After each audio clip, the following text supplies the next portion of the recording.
ایک شخص کا واقعہ آتا ہے ابو بکر بن عبد الباقی کا. وہ بیت اللہ گئے اور جب وہاں گئے تو انہوں نے اپنا سارا فریضہ سر انجام دیا. کچھ دن گزرے تو وہ ہی واز ناٹ ویری رچ. ان کا راشن جو تھا وہ ختم ہو گیا. اور جب راشن ختم ہوا تو بھوک اور پیاس کا عالم.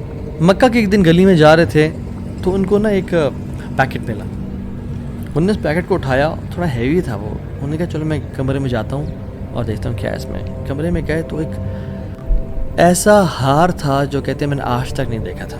It was very unique, it was very precious. کہتے ہیں کہ میں بڑا حیران ہوا یہ کس کا ہوگا. خیر الٹیمیٹلی میں نکلا اپنے کمرے سے باہر, حرم کی طرف آ رہا تھا تو مکہ کی گلیوں میں نے ایک دیکھا ایک شیخ یعنی ایک بزرگ انسان تھا جس کے ہاتھ میں 500 دینار تھے اور وہ اناؤنسمنٹس کر رہے تھے کہ میرے گھر والوں کا ہار گما ہے, جس شخص کو مل جائے وہ مجھے دے, میں اس کو 500 دینار دوں گا. ابو بکر رحمہ اللہ نے سوچا کہ میرے پاس تو پیسے نہیں ہیں, میرے پاس تو راشن نہیں ہے, میں تو بھوک پیاس کا عالم ہے, تو میں اس کو ہار دوں گا, اس سے پیسے لے لیتا ہوں. کمرے میں گئے تو کہا آپ سے 3 سوال ہیں, آپ اس پیکٹ کی نشانی بتائیں, جس چیز سے اس پیکٹ کو باندھا گیا اس کی نشانی بتائیں, اور اس ہار کی نشانی بتائیں. صرف 3 نشانیاں بتا دیں. تو انہوں نے کہا پیکٹ ریشم کا ہے. انہوں نے کہا بالکل ٹھیک ہے آپ نے. انہوں نے کہا کہ جو پیکٹ جس چیز سے پیکٹ کو باندھا گیا ہے وہ بھی ریشم کا دھاگا ہے. انہوں نے کہا بالکل ٹھیک ہے آپ نے.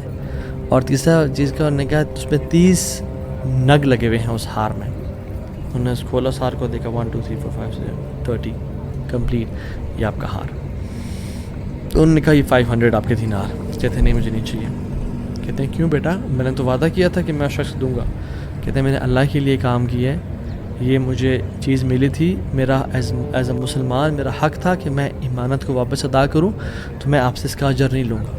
حالانکہ ان کو نیڈ تھی لیکن کہا کہ نہیں میرا اجر اللہ تعالیٰ سے, واللہ لا اخذھا, کہ میں اللہ کی قسم اس کو نہیں لوں گا آپ سے.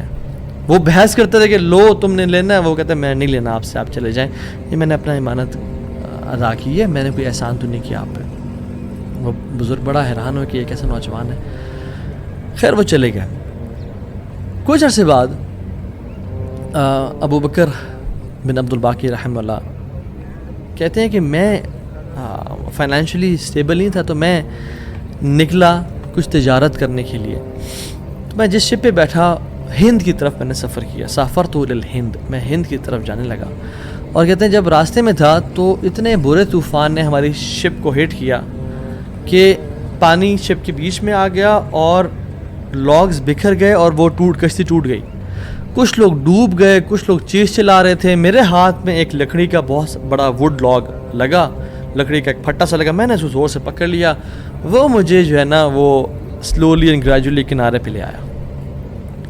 میں جب اس آئی لینڈ پہ پہنچا تو دیکھا الحمدللہ وہاں پہ بالکل وہ ابینڈنڈ آئی لینڈ نہیں تھا, وہاں پہ لوگ آباد تھے. تو میں جب اندر گیا آئی لینڈ کی طرف اور دیکھا الحمدللہ مسلمان لوگ تھے اور وہاں پہ مسجد بھی تھی اور گھر بھی بنے ہوئے تھے. تو کہتے ہیں میں سیدھا مسجد چلا گیا. مسجد میں کہتے ہیں میں جا کے قرآن پڑھنا شروع کر دیا. جب قرآن پڑھا تھا تو ایک مزدور آیا میرے پاس اور کہتا ہے کہ آپ تو بڑا پیارا قرآن پڑھتے ہیں, اور ہمارا تو اس آئی لینڈ پہ آپ کہاں سے آئے ہیں, ہمارا تو اس آئی لینڈ پہ یعنی کوئی اچھا قاری نہیں ہے موجود کہ جو قرآن ایسے پڑھے, ماشاء اللہ یو ریسائٹ بیوٹیفل قرآن, تو آپ ایک کام کریں آپ پلیز میرے بچوں کو پڑھا دیں. سلولی اینڈ گریجولی لوگ آتے گئے اور ان کو اپنے بچے پڑھاتے گئے, اور وہ ابو بکر رحمہ اللہ اس مسجد کے بڑے نوبل شخص بن گیا کہ لوگ ڈیمانڈ تھی بہت زیادہ, قرآن پڑھ کسی کو آتا نہیں تھا تو انہوں نے اپنے بچوں کو لایا اور لوگ بھی پڑھنا شروع ہو گئے, اور ان کو اس مسجد کا ایک طرح سے لیڈر بنا دیا کہ آپ اس کو رن کریں. کچھ عرصے بعد جب ابو بکر رحمہ اللہ کہتے ہیں میں ابھی جاتا ہوں اس آئی لینڈ کو چھوڑ کے, مجھے نکلنا ہے یہاں سے, مجھے اپنے گھر کی طرف اور اپنے بزنس کی طرف واپس جانا ہے, تو مجھے اجازت دیں. تو ان لوگوں نے بڑا ان کو پش کیا اور کہا کہ نہیں آپ نہ جائیں, آپ کی آنے کی وجہ سے ہمارے پورے آئی لینڈ میں قرآن کی تعلیم پھیل رہی ہے, you such a noble and wonderful gentleman, آپ پلیز یہیں پہ رکیں. تو انہوں نے کہا کہ نہیں بھائی میری لائف ہے, میں نے شادی بھی کرنی ہے اور سب. کہتے ہیں ہم آپ کو یہاں پہ رہائش دیں گے, ہم آپ کو یہاں پہ شادی کرائیں گے آپ کی, آپ یہاں پہ رکیں. تو انہوں نے کہا چلو ٹھیک ہے. انہوں نے ان کی شادی کر دی ایک عورت سے, اور کہا کہ یتیم لڑکی ہے اس سے آپ کی ہم شادی کرتے ہیں. ہے تو وہ یتیم لیکن ہے بڑی مالدار وہ, کیونکہ اس کا باپ جو تھا وہ بڑا رچ انسان تھا. انہوں نے کہا ٹھیک ہے. جب ان کا نکاح ہوا اور اس لڑکی کے پاس جب آ کے بیٹھے, یعنی جو فرسٹ نائٹ, جب اس لڑکی کو دیکھا اور اس کے گلے پہ نظر پڑی تو وہ حیران ہو گئے، یہ دیکھے کہ جو مکہ کی گلیوں میں ان کو جو ایک نیکلیس ملا تھا وہ اس لڑکی نے اپنے گلے میں پہنا ہوا ہے۔ وہ بڑے حیران اور پریشان ہو گئے۔ کچھ ٹائم بعد جب لوگوں نے پوچھا سب معاملات ٹھیک ہیں، سب سیٹ ہے، کوئی مسئلہ پریشانی تو نہیں، کہتے ہیں کہ سب ٹھیک ہے الحمدللہ، ایک چیز میرے ذہن میں ہے جس کا جواب نہیں ملا مجھے۔ کہتے ہیں کہ جو میری بیوی ہے، اور میں سے پوچھ بھی نہیں سکا ابھی تک کیونکہ حیا اور شرمندگی ویسے کہ یہ تم نے کہاں سے ملا، because it's very expensive necklace, کہیں اس کو یہ لگے کہ میں لالچی انسان ہوں یا میری نظر اس کے نیکلیس پہ ہے، تو یہ نیکلیس اس کو کہاں سے ملا؟ مجھے تو مکہ کی گلیوں میں ملا تھا اور میں نے ایک بزرگ انسان کو دیا تھا۔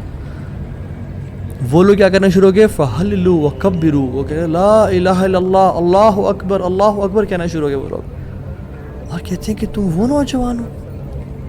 کہتے ہیں کہ اس کا باپ جو اس علاقے کا ایک بڑا انسان تھا، وہ ہمارے پورے اس علاقے میں ایک کہانی سنایا کرتا تھا کہ ایک شخص مجھے ملا، اس شخص سے زیادہ نیک انسان میں نے آج تک نہیں دیکھا، اس سے زیادہ امانت دار شخص میں نے آج تک نہیں دیکھا۔ وہ ہمیں ایک لڑکے کی کہانی سنایا کرتا تھا کہ ایسے ایسے اس کو نیکلیس ملا، اس نے مجھ سے پیسے نہیں لیا اور مجھے وہ اتنا قیمتی ہار واپس دے دیا، اور وہ باپ اللہ کا نہیں، وہ دعا کیا کرتا کہ یا رب میری بیٹی کی شادی اس بندے سے کروا دے یا رب جس نے مجھے وہ ہار ڈھونڈ کے دیا تھا، اور آج آپ یہاں پہ آ گئے، اللہ تعالیٰ کیسے آپ کو یہاں پہ لے کے آیا؟ اور وہ بڑا حیران ہوئے کہ سبحان اللہ، کس طرح سے انہوں نے ہار اللہ کے لیے دیا اور اس کا اجر صرف اللہ سے کی امید رکھی، اور اللہ تعالیٰ نے کہاں کہاں سے لا کے ان کو یہاں پہ ان کی شادی کروائی اور ان کی لائف کو سیٹل کیا، اور ہار بھی ان کو واپس لوٹا دیا۔ اور سبحان اللہ انہوں نے کتنے دینار کو دھتکارا تھا اور ریجیکٹ کیا تھا؟ 500 دینار کو۔ کہتے ہیں کہ مجھے ایک ٹائم میں لائف کے ہمیں ضرورت پڑی ہسبینڈ وائف کو، تو ہم نے کہا کہ اس ہار کو بیچ دیتے ہیں۔ جب اس ہار کو ہم نے بیچا تو اس کے 5 لاکھ دینار ہمیں ملے، 5 لاکھ دینار اس کو ملے، یعنی سبحان اللہ 500 کو انکار کیا اور اللہ تعالیٰ نے 5 لاکھ دینار واپس کر دیے، ہار بھی دے دیا، ہار والی بھی دے دی، سیٹل بھی کر دیا لائف کو۔ ان اللہ علی کل شیء قدیر، اللہ تعالیٰ ہر چیز پر قادر ہے، اس کے لیے کچھ مشکل نہیں ہے میرے بھائی اور میری بہن۔ آپ کی لائف میں پریشانیاں ہیں، مشکلات ہیں، زندگی تنگ ہے، آپ اللہ کو اس کے ناموں سے پکاریں، آپ اپنی نیت ٹھیک کریں، آپ اپنے اجر کا سوال لوگوں سے نہ کریں، صرف اللہ سے امید رکھیں، پھر دیکھیں آپ کی زندگی کس طرح سے آسان ہوتی ہے۔